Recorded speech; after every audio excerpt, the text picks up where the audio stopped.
Bonjour à tous et bienvenue dans le MAG. Aujourd'hui, mon invité est François Auguel. Bonjour. Bonjour. Alors François, tu es administrateur de l'association Village Connexion, une association d'aide au développement éducatif, culturel et sanitaire dans le village de Kora au Mali. C'est ça. Alors est-ce que tu peux commencer justement par nous présenter ce village ? Le village de Kora, c'est un tout petit village de 1400 habitants au sud du Mali. Pour y aller, il faut déjà se faire 7 heures de 4x4. Donc c'est un petit peu long, surtout pour faire seulement 300 km. C'est une route un petit peu mouvementée. Donc c'est vraiment un endroit à circuler à la frontière de la Côte d'Ivoire et de la Guinée. Et il n'y a pas grand-chose là-bas en l'occurrence. Il n'y a pas d'électricité, il n'y a pas d'eau courante, il n'y a pas d'internet évidemment, il n'y a pas grand-chose. Et c'est le village en l'occurrence d'où vient ma femme, que j'ai rencontrée à Bamako quand je vivais là-bas. Et j'étais prof là-bas. Et du coup, ma femme faisait ses études à Bamako aussi. Et on s'est mariés. Et pour se marier au Mali, il y a quand même tout un cérémonial qui est maintenu par rapport à la France. C'est-à-dire que je ne sais pas si tu es marié. Non. Non. Et peut-être qu'en France, tu iras téléphoner à ton beau-papa avant de demander la main de sa fille. Mais là-bas, c'est plus lourd que ça. C'est-à-dire que tu vas aller 3 fois les voir pour leur donner un fruit un peu symbolique qui s'appelle la kora, une sorte d'abricot pas mûr. Qui a un goût de cendrier froid, si tu visualises un peu. Ça a des valeurs énergisantes certaines, surtout pour les hommes d'un certain âge. Et donc, on doit y aller 3 fois pour demander la bénédiction des anciens. Et du coup, c'est comme ça que j'y suis allé au début. Et j'y suis retourné avec ma femme une fois qu'on était mariés. Et c'est vrai qu'à chaque fois, il y a un contraste assez saisissant entre nous et notre mode de vie et ce qu'eux ont là-bas et ce à quoi ils ont accès, surtout les enfants. Et voilà, je pense que tout est parti de là, parce que y a des gens qui aimeraient faire des choses bien pour les autres, qui n'ont pas forcément d'opportunités autour d'eux, ou alors qui vont donner pour des grandes associations sans forcément savoir où l'argent part et à quoi ça sert. Nous, on avait un but devant les yeux, en fait. Ouais, c'était une accroche très personnelle au Voilà. final. Et donc, au niveau, justement, concernant l'association, Ouais. Est-ce que tu peux nous la présenter, comment le projet s'est C'est de là que tout est né, en fait. C'était que déjà, on s'est pointé juste avec un jeu de société et une guirlande à panneaux solaires. On les a refaits, les gars, quoi, parce qu'ils avaient tellement rien qu'ils étaient vraiment super contents. Et on s'est dit que même avec des petits trucs, on pouvait déjà faire une différence notable dans cet endroit-là. Et avoir cette chance-là, ça nous a donné envie d'en faire plus. Et du coup, on a pensé aux enfants, bien sûr, parce que on s'apprêtait à avoir le premier. Et comme ils n'ont rien, on s'est dit que des livres, finalement, c'était une bonne base. Sachant qu'il n'y a pas de manuel scolaire, évidemment, il n'y a rien. Et du coup, on est parti là-dessus, sachant que les livres, ça n'a pas besoin d'électricité. C'est le truc qui te fait voyager, à peine tu mets le nez dedans, et puis ça se partage, quoi. Donc c'est quand même un outil assez high-tech, finalement, parce que tu as besoin de rien pour t'en servir. Et du coup, on a commencé à communiquer sur Facebook autour de ce projet-là. Ma femme a fait une vidéo qui a pas mal tourné. Voilà, et puis on a commencé à réunir une communauté, puisqu'il y a pas mal d'artistes, maliens notamment, de Bamako, qui ont fait des vidéos de soutien pour nous soutenir. Donc, Alors justement aussi, quelles sont vos actions au sein de l'association ? C'est une association très récente, mais... La première chose, ça a été de récupérer des livres, mais pas n'importe quel livre, tu vois, genre le roman de gare qui sert d'équilibre pour une table, on n'en veut pas. Si tu veux, on cherche des beaux livres pour les enfants, qui soient des livres de découverte, d'ouverture, qui leur permettent de voir autre chose que ce qu'ils voient au quotidien, mais aussi d'en apprendre plus sur leur environnement. Donc il y a un côté scolaire, il y a un côté loisir. L'idée, c'est pas de leur ressortir nos vieux trucs ou de leur donner des manuels de géographie de France, si tu veux. L'idée, c'est pas de les préparer à l'immigration, pas du tout.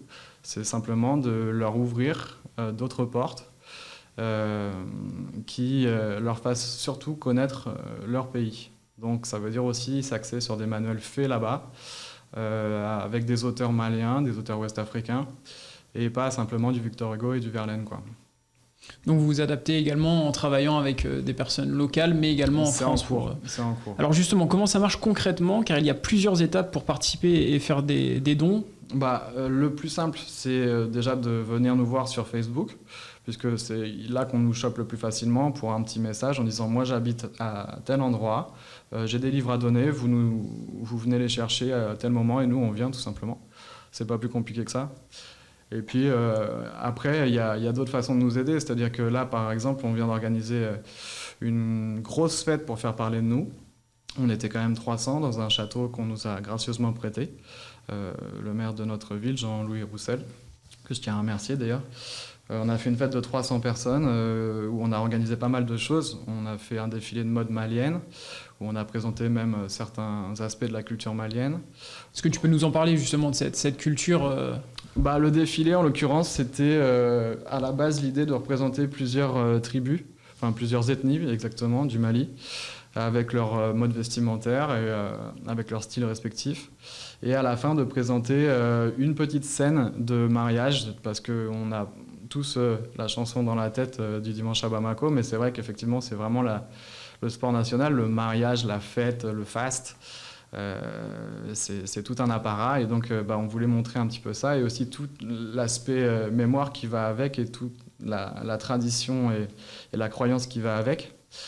Puisque par exemple on purifie la femme pendant la cérémonie, où une vieille dame qui est à côté est frottée en même temps que la jeune mariée, avec des brosses assez dures, hein, pendant que la femme est voilée, assise sur une chaise au milieu de tout le monde.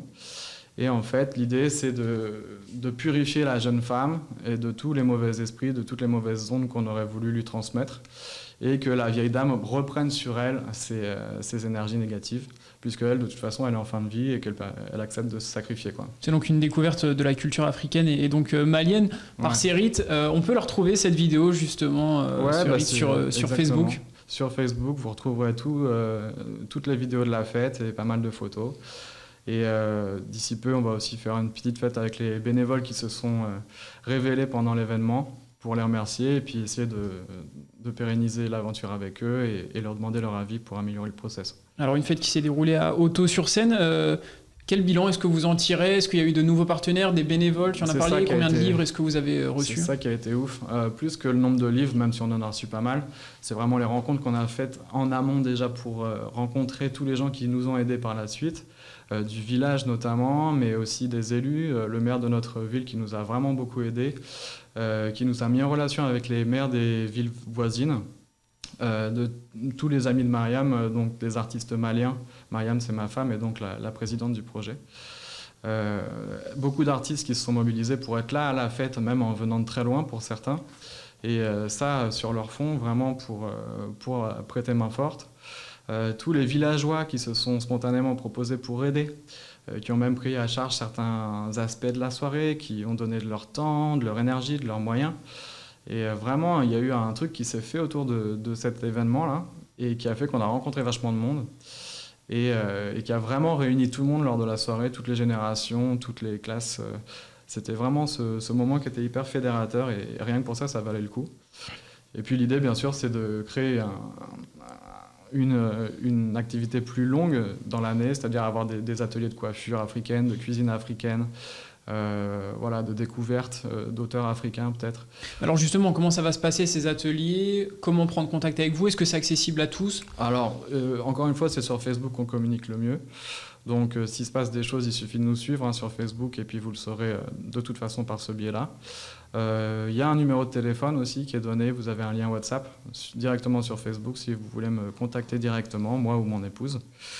Et puis tout ça va se mettre en place dès la rentrée. On a pas mal d'idées pour pérenniser. Et puis la fête qu'on a donnée dernièrement sera répétée l'année prochaine à la même date. Un rendez-vous donc qui va devenir annuel pour faire de plus en plus connaître l'association. Est-ce que vous avez des plus gros partenaires aussi Là, surtout, nos partenaires, c'est des personnes qui nous aident vraiment, notamment par leur présence. Je pense à la députée Sira Silla qui était là, donc députée en Seine-Maritime, qui était là pour nous soutenir lors de l'événement.